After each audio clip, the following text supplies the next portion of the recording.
When did you realize that hard work does not always pay off? When they reward you for getting your work done well by giving you everyone else's work to do. Pretty much every job I've had.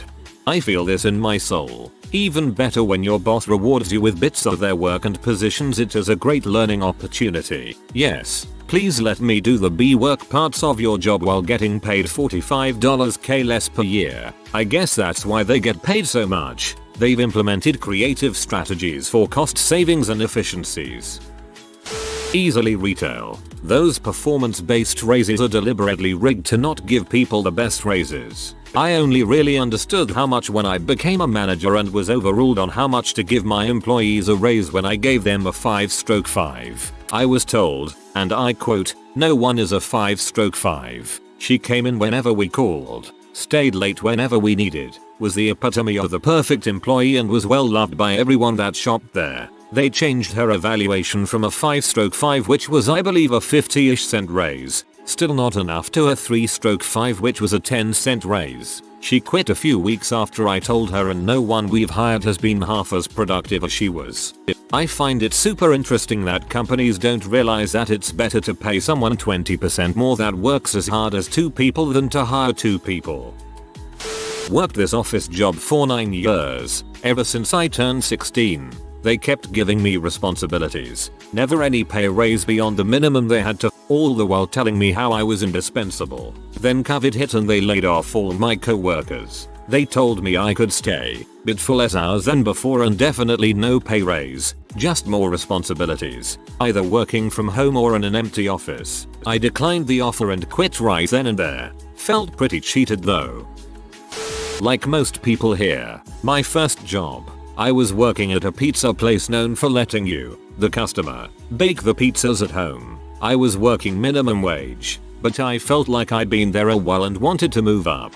So I talked to my boss about a possible raise. She said she'd keep an eye on my performance over the next month and see if I deserved it. Now, there was another employee there by the name of Jimmy. Jimmy was great. There was a rush because in those instances, just having an extra pair of hands makes a difference. But in all other aspects of running the store, he was useless. He slacked off and left his work for the rest of us to do. Of course, the manager loved him. After a month of picking up every shift I could and doing every unpleasant task assigned to me, my boss tells me that I've been doing a fantastic job and that I earned my raise. I looked in my check and I was now making an extra $0.50 HR. Not great, but I was 16 at the time and it felt like the squeaky wheel got the grease. Until I find out that Jimmy also got a $0.50 raise, and everyone else did too. Turns out the minimum wage was increasing nationally and they were legally obligated to give everyone a raise.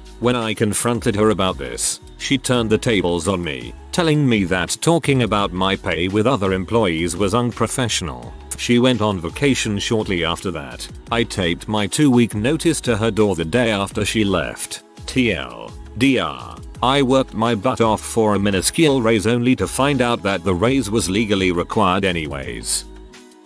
Worked hard at my first job for an entire year after a $0.20 raise. Got a $0.10 raise after that year, while a guy that avoided work got $0.40. So I avoided working too hard for a year and got a $0.40 raise. No bulls. Also passed up a crew leader position to work in an easier area. Then they made me a crew leader anyway in the new area. I didn't even ask. And the company I work for now does some butt backwards stuff too. It drives me nuts. Progress takes time and there's a fine line between getting stuck because you're too good at something and getting moved on to promote you.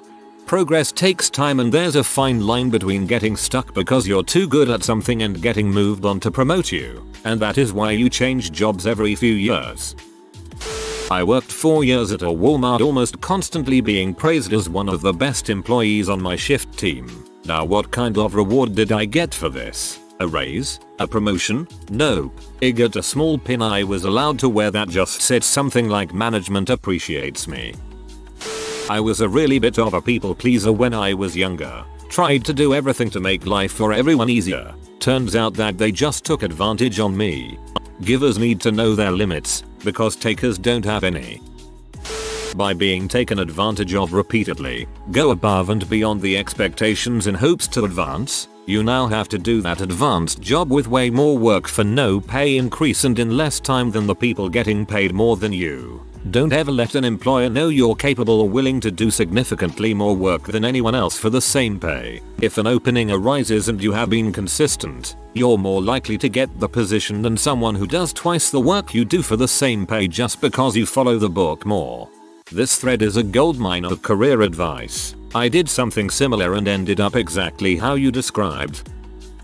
There wasn't one particular moment for me, but the saying "it's better to be lucky than good" is oh so true at times. Sure, working hard helps, but being at the right place at the right time is often overlooked by those that purely equate hard work with success.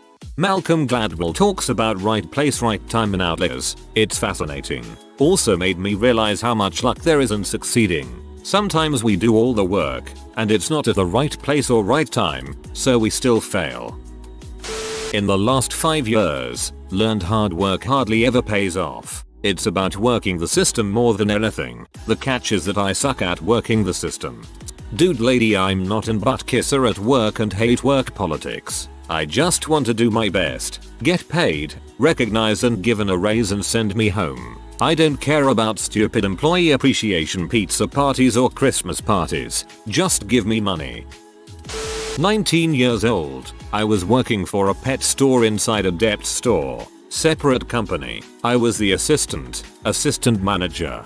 Third in line. The assistant manager lived like 40 miles away, so she wasn't there very often, and the manager was being treated for ovarian cancer and lived 20 miles away. I lived 1 mile away. Keep in mind that even though I wasn't the manager, I was ordering thousands of dollars of stuff every week, calling the supply company, and loading it, stocking it, keeping records, etc. Training new employees. During one January snowstorm in New England, we got hit with 2 feet of snow overnight. I got called to go, and since the store had no power, I walked a mile in 2 feet of snow trying not to get hit by the fishtailing cars. I get there at 8 AM and they let me in while the few customers standing outside RP. Frickin'. So I spend the entire day, 8 hours, taking care of the fish, birds, mammals, snakes, etc. Changing their litter, feeding them, removing the dead fish since the tanks were getting cooler with no heat, etc. My boss thanked me. She was great.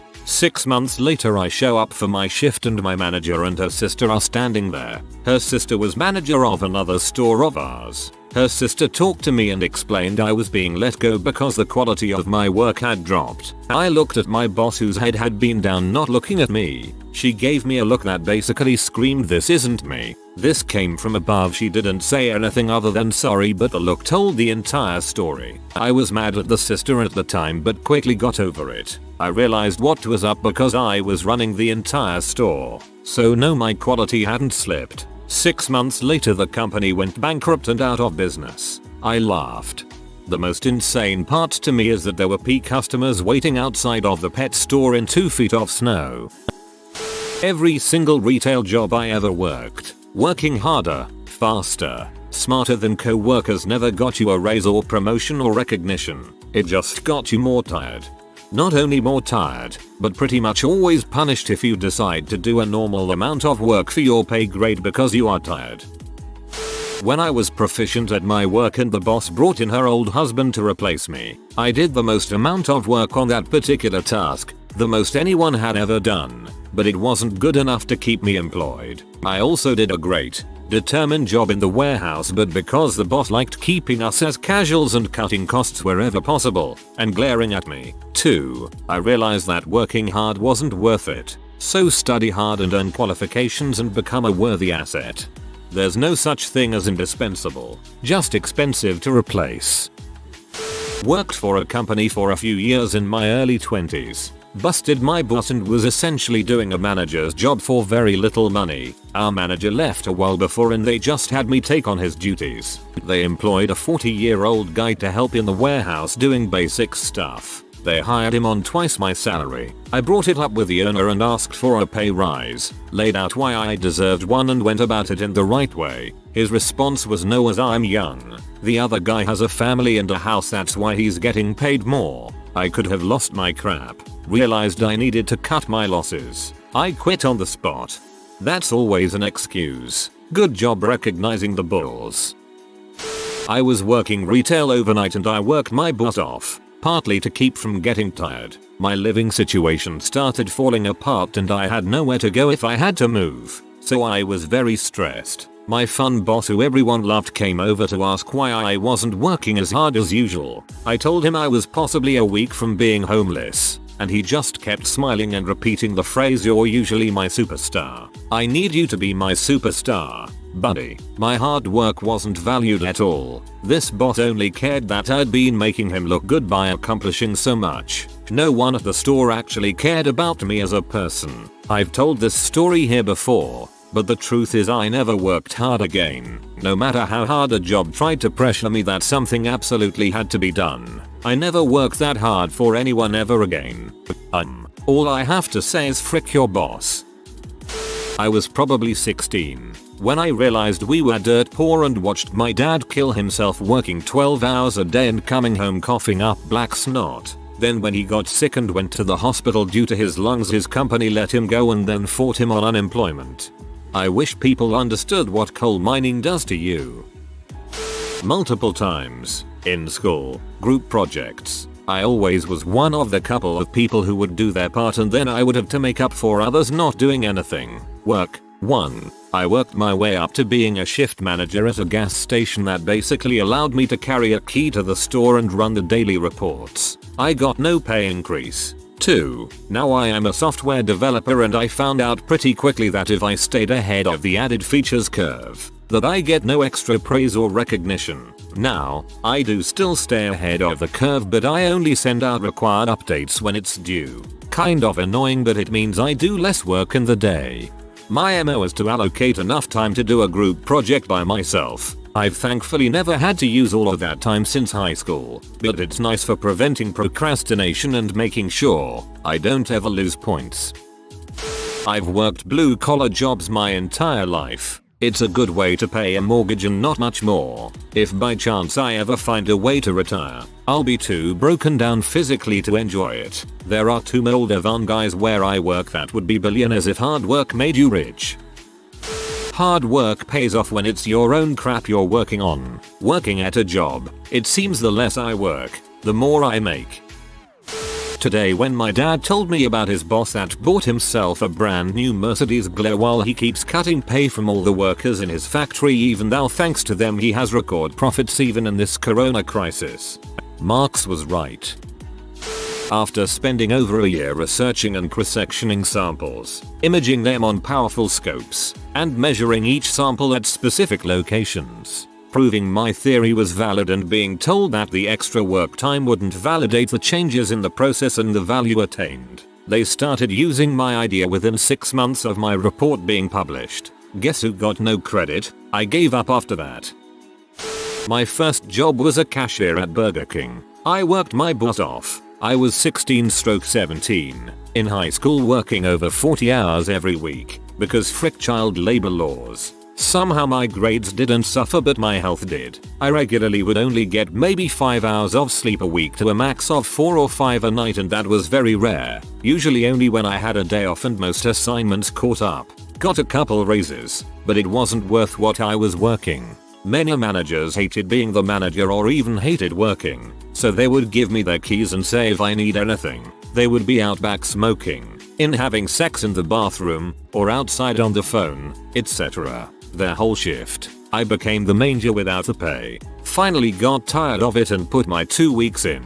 They said if I stayed I would be a manager. So I stayed. Waited a couple weeks. Nothing. They hired a new dude straight on as a manager. Same deal. Dude just gave me his keys and stayed in the office on his phone. When I asked about being manager, the GM said they couldn't make me a manager because I'm needed in drive-thru and they won't be able to find a replacement. Okay, so give me a raise. No, we can't afford that. Make me a manager. No, we like you where you are. Okay, finally put my 2 weeks in and left officially. Frick that place.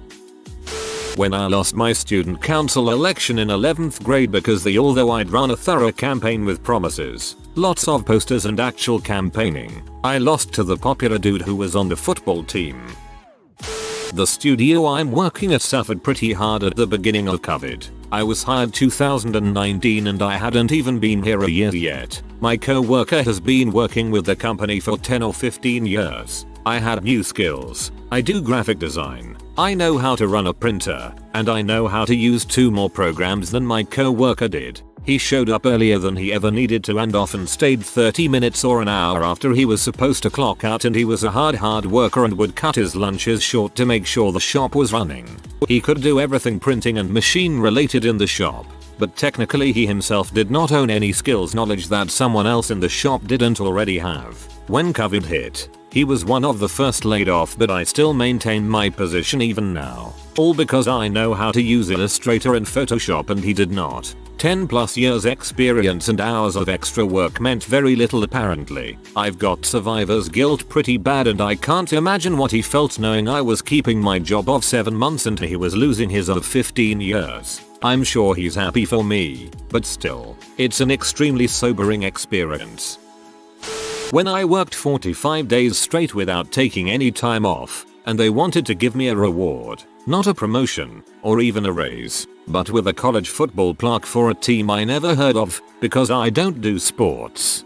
Different topic, but you reminded me, I also don't do sports. In college, I studied, turned in all my work complete and on time, never missed class. I had more than one professor who would offer extra credit questions about guessing the scores of the next Sunday's NFL games. After 17 years of working for a small company, I left as they were taking multiple companies into receivership. There is no such thing as loyalty. You are working for you and your family. Management and owners will never care about you. If your job is terrible, toe the line until you can find a better one and move on. Invest in yourself. Walmart took 1 year of hard work and one end of year review to show me that keep up the good work doesn't mean I'm doing good on paper. I graduated college in my late 30s after spending a little over a decade in the military and several years before that working crappy entry-level factory and manual labor jobs. Within 5 years of working professionally, where I sit on my butt in front of a computer, I've easily made way more money than I did my entire life.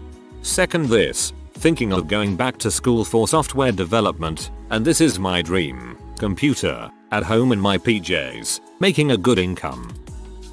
When I asked for him to hire another kennel attendant to keep up on the large amount of mess that 6 litters of puppies can produce on a daily basis because caring for them all and cleaning up was near impossible without taking a lunch break, he just told me to work harder and he will decide what's best for his business. Then my eyes were open to the fact that I was working at a glorified puppy mill and I got the frick out of there.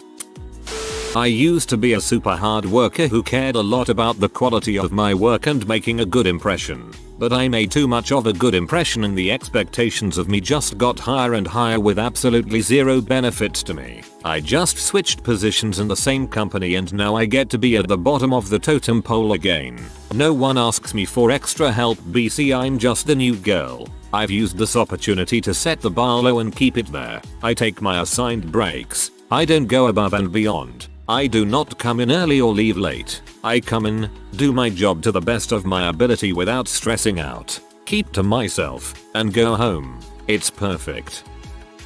At work, it's not about what you know, it's about who you know. Nepotism is king in a work environment and no matter how much hard work you put in a job, if the higher ups don't like you, don't expect to move up. Or if higher ups are all family, friends or know each other, good luck. I made more in Tesla stock than what I make in a yearly salary and I didn't do crap for Tesla while I gave my best years and soul to my work. When you see people get jobs based on their family working there and the benefits of a safety net, yay hard work can benefit you, but holy crap is having a family member you're on good terms with be in a spot to hire you on a huge multiplier. Think about how hard you have to work for 10k. Even in a good paying job it took good effort on your part, especially if it's an in-demand skill. Some folks just get that, sometimes more. Hard work made no difference. It's just a part of life right now. Dang nepotism, it really sucks.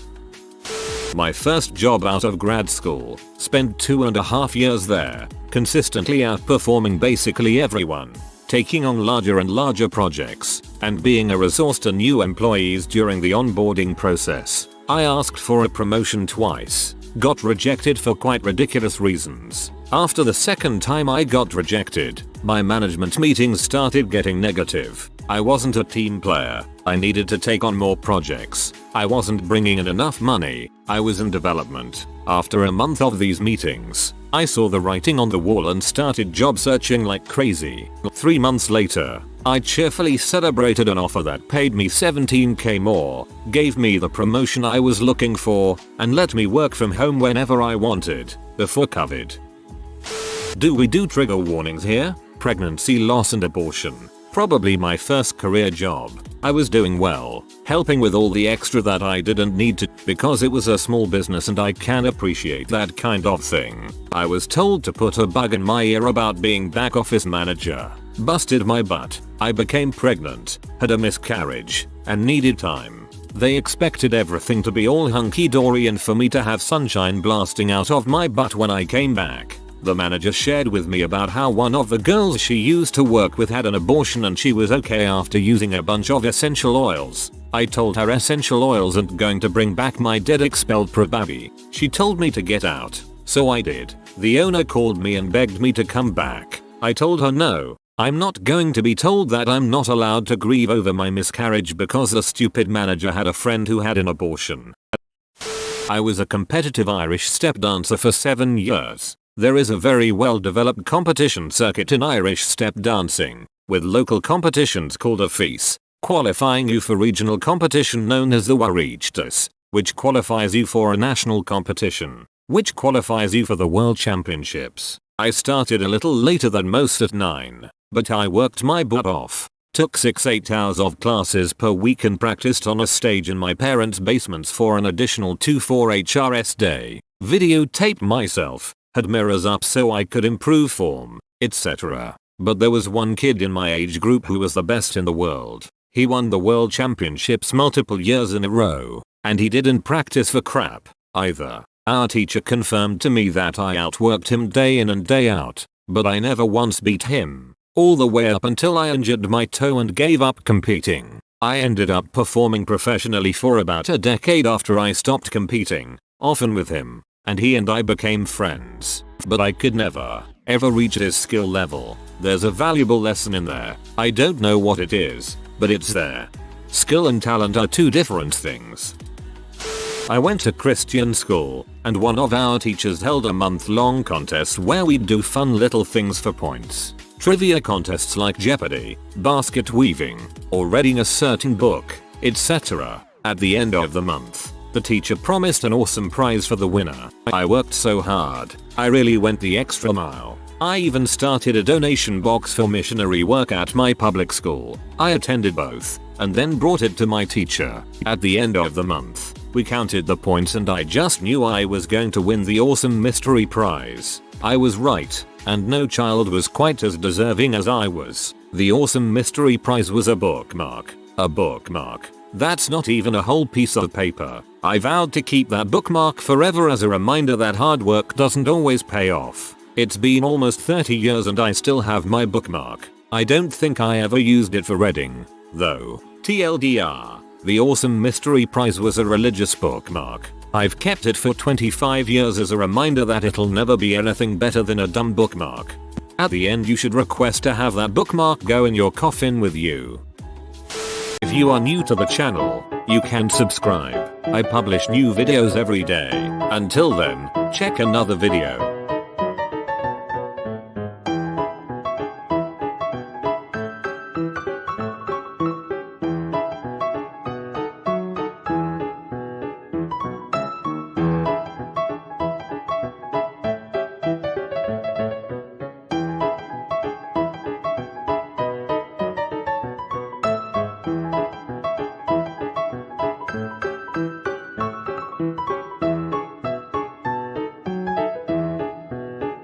Bye for now.